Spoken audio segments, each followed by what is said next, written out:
Olá pessoal, sejam bem-vindos ao canal Ciência, Filosofia e Religião.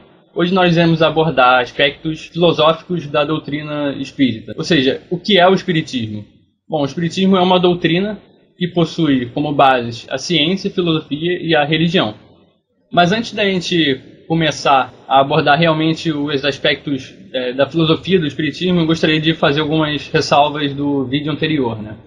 Em relação às irmãs Fox, antes que surjam dúvidas em relação a isso, as irmãs Fox, no final, lá para o final do século XIX, elas publicaram uma carta dizendo que o espiritismo era fraude, tudo aquilo não se passava de truques, né, que elas mesmas tinham criados, né, que elas mesmas tinham inventado e ninguém conseguiu descobrir, né.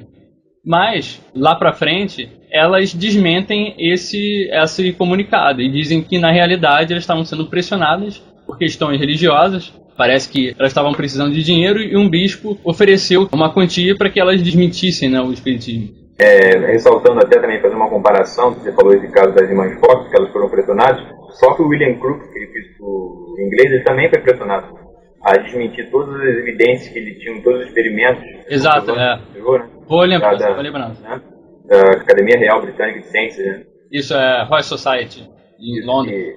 Ele correu o risco de ser expulso, né? Exatamente. Ele falou da depressão e falou, até o final da vida dele, falou que não ia negar nada porque ele tinha honestidade intelectual, né? Sabia.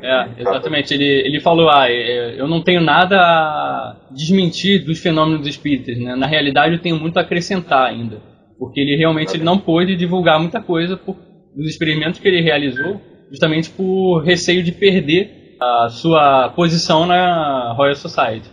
Mas ele nunca desmentiu, foi até o fim, né, da vida com... Exatamente. Então, assim, a pessoa que realmente viu que a coisa era real, né? Então, assim, realmente houve um impacto muito forte para esses cientistas acreditarem, né? Porque realmente o espiritismo foi uma coisa muito... Os espíritas eram fortes. Exatamente. E convenceu... A gente pode, como eu falei no vídeo anterior, a gente pode citar uma lista aí de 20 cientistas, mais ou menos, que, assim, cientistas da época muito importantes, que participaram desses fenômenos, das sessões mediúnicas. Muitos deles publicaram até livros. Tem o do César Lombroso, o livro Animismo e Mediunidade. Camille Flammarion. Isso, Camille Flammarion e muitos outros. A gente pode também colocar o link desse livro na descrição desse vídeo aqui. E uma outra coisa também que é muito comentada, né, sobre o Harry Houdini, que ele foi um mágico que desmentiu muitos médiuns, né? Até passou recentemente na TV um documentário sobre a história dele, né? Então ele desmentiu bastante médiuns, né? Muitos médiuns. Na realidade, porque ele mesmo acreditava nesses fenômenos espirituais. E ele mesmo queria se comunicar com a mãe dele que havia falecido. Então ele procurava algum lugar que realmente fosse verdadeiro, que realmente fosse um lugar sério. Assim ele desmentiu muitos médiuns. Mas assim, cabe a gente ressaltar aqui que esses médiuns não foram os mesmos usados, por exemplo, para a codificação do espiritismo. Na verdade, eles nem deviam estar vivos mais, né? Porque muitos médiuns daquela época já tinham morrido antes do final do século XIX, né? Antes de 1900. O próprio Kardec morreu relativamente muito jovem, né? Exatamente. A expectativa da gente aqui hoje em dia é de 80 anos, assim, num lugar de alta renda. Você chega a 80, 85 anos. Mas naquela época era 50, 60 anos no máximo, né? E mesmo a gente está falando da Europa. Então as pessoas não viviam tanto tempo assim. Então é isso. Os médiuns daquela época, eles não foram os mesmos que o Harry Houdini desmentiu, né? E que os cientistas também fizeram os testes. Na realidade, os fenômenos estavam já acabando quando começou a chegar, por volta de 1900, mais ou menos, os fenômenos de efeitos físicos dessa época já estavam entrando em decadência, né? Vamos dizer assim. Já haviam cumprido seu papel, né? Exatamente, já havia cumprido seu papel. É uma pergunta até muito comum, né? Por que os fenômenos aconteceram naquela época e não acontecem hoje? Na verdade, eles acontecem hoje, mas em muito menor escala, em locais específicos e locais também apropriados, né, sérios para isso. Exatamente, em locais apropriados, em locais específicos.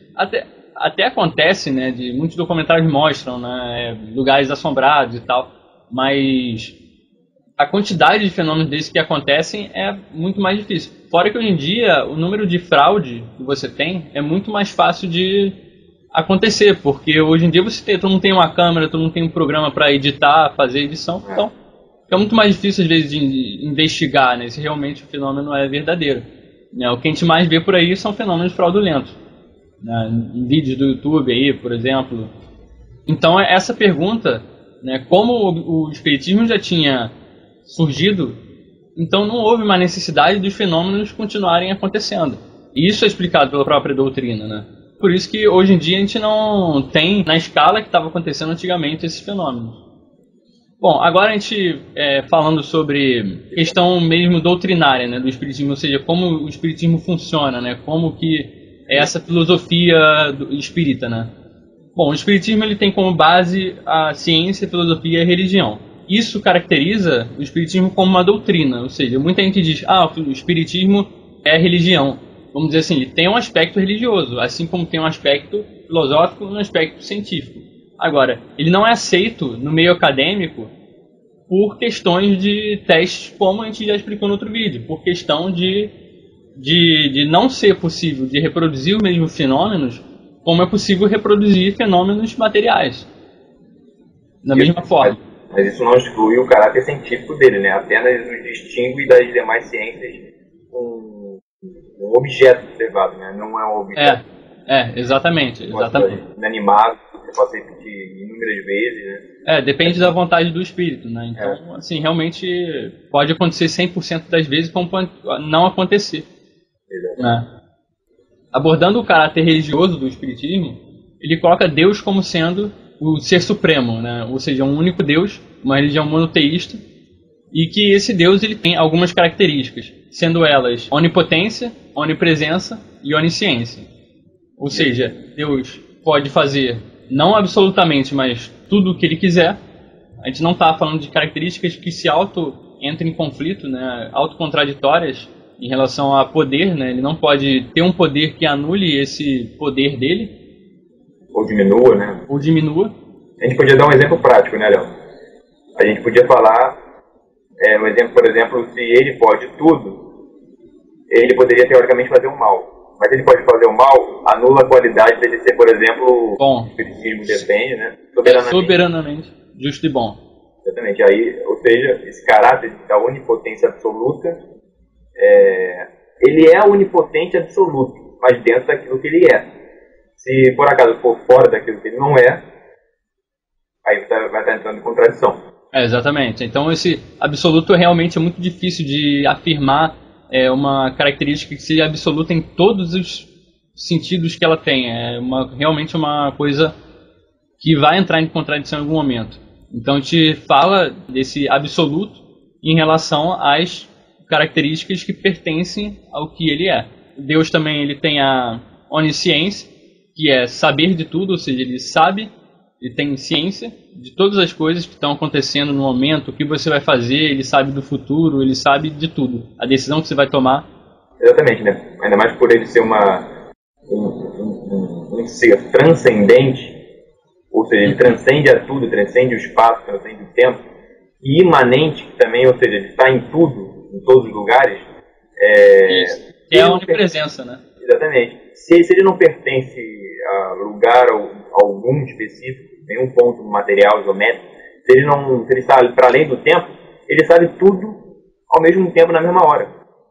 Isso. Porque não tem sentido falar de passado, presente e futuro, ele simplesmente sabe. Então, digamos assim, a gente jamais vai pegar Deus com as calças curtas, né, como diz o ditado. Né? A gente vai pegar Deus prevenido, né? Ou por uma escolha nossa. E uma outra coisa também que é legal de lembrar é o seguinte: Deus, na filosofia do espiritismo, ele não é uma pessoa, não é um personagem. Assim, a gente não tem como definir exatamente o que é. Até porque o próprio dos espíritos perguntam se ele é infinito. E dizem que é uma pobreza da linguagem humana, ou seja, sim, claro. Não tem como dizer se realmente é infinito. Porque para a gente, de um mundo material, isso é uma coisa também que é interessante da gente explicar. No mundo material que a gente tem uma percepção totalmente diferente do que realmente é Deus. A gente pode ter uma percepção totalmente diferente, porque a gente está numa realidade em que é muito diferente da realidade divina. Então fica difícil da gente dizer quem criou Deus, né? No Livro dos Espíritos a gente coloca Deus como sendo a causa primária, né? E se a gente não estabelecer uma causa primária sobre Deus, a gente sempre vai entrar nessa recursão de a gente sempre pensar onde que está a primeira causa. Então a gente sempre vai entrar nisso. A gente tem que estabelecer uma causa primeira e a partir daí todas as causas decorrentes. Ou seja, como para Deus, a gente não sabe nem se ele tem forma, a gente não sabe nem se é alguma coisa que a gente possa definir. Eu pessoalmente até, eu acredito que ele não tem, é uma visão pessoal, ele não tem forma assim nenhuma. Ele não tem... Porque quando você fala que tem forma, você define. Se você define, você limita, né? Você vai pela exclusão das coisas. Você vai distinguindo ele das coisas. Porque o limitar é o quê? É você tornar uma coisa... diferente da outra. Né? Você distingui-lo... você distinguir, exatamente. É você tornar aquilo, isso é uma coisa, isso é outra. Isso é você dar um limite para aquilo. Ou seja, só no mundo material que isso é possível. E você estabelecer individualidades para as coisas. E até mesmo no mundo espiritual mesmo, né? Quer dizer, quando nós morremos, né, desencarnamos, temos a nossa individualidade, o nosso espírito, né? Revestido com um perispírito, a gente se distingue. Ou seja, nós temos uma individualidade inerente a gente. Sim. Né? Ou seja, até mesmo no mundo espiritual, onde poderíamos ter um acesso melhor às coisas espirituais, ou seja, portanto também ter uma facilidade, um acesso melhor do que é Deus, essas coisas todas, a gente ainda assim fica muito limitado, porque a nossa percepção, a nossa visão ainda e é natural isso, é óbvio, é de uma limitação da consciência mesmo. Nós estamos seres individualizados, nós pensamos ainda muito limitadamente. Né? Nós estamos inseridos numa realidade que tem tempo e espaço, e isso pode alterar completamente a nossa percepção do que realmente é Deus, né? Ou seja, se você está falando em espaço e tempo, né? Ou seja, tem forma e tem duração. Ou seja, como é que a gente, com a nossa cabeça que está aprisionada a essa realidade, a gente vai conseguir pensar numa coisa que não tem forma e não tem duração, e não teve início nem fim? Porque Deus é eterno, ou seja, não teve início nem fim. E isso é o que o Espiritismo coloca. Então, realmente, é uma coisa muito complicada. Por isso que eu acho que a gente perde tempo se a gente ficar tentando definir o que é Deus, dizer, Deus é isso, Deus é aquilo. Não, a gente não sabe. Entendeu? Mas perceba que os espíritos, eles não definiram Deus, eles apenas deram características de Deus, da nossa compreensão do que é Deus, e que não é definir exatamente. E que não é exata, não é uma coisa exata. É apenas uma expressão da natureza divina, mas não cabe nós, nem mesmo eles, darem a essência da natureza divina, né? Falar o que exatamente. Exatamente. Então, acho que é uma besteira a religião ficar discutindo isso, o que é. É bom a gente ter um conceito das características. De resto, a gente é bom nem se preocupar muito com isso, porque... Porque ele nos criou, né? Porque criou, a gente pode até especular em cima disso, né? Mas a gente não tem como saber, vai ficar só uma discussão assim, puramente filosófica e hipotética, né? Exatamente, e inútil, né? Porque a gente tem que ver quais são as consequências que isso traz pra gente, né? Assim, na nossa vida real, aqui na vida primitiva. Exatamente.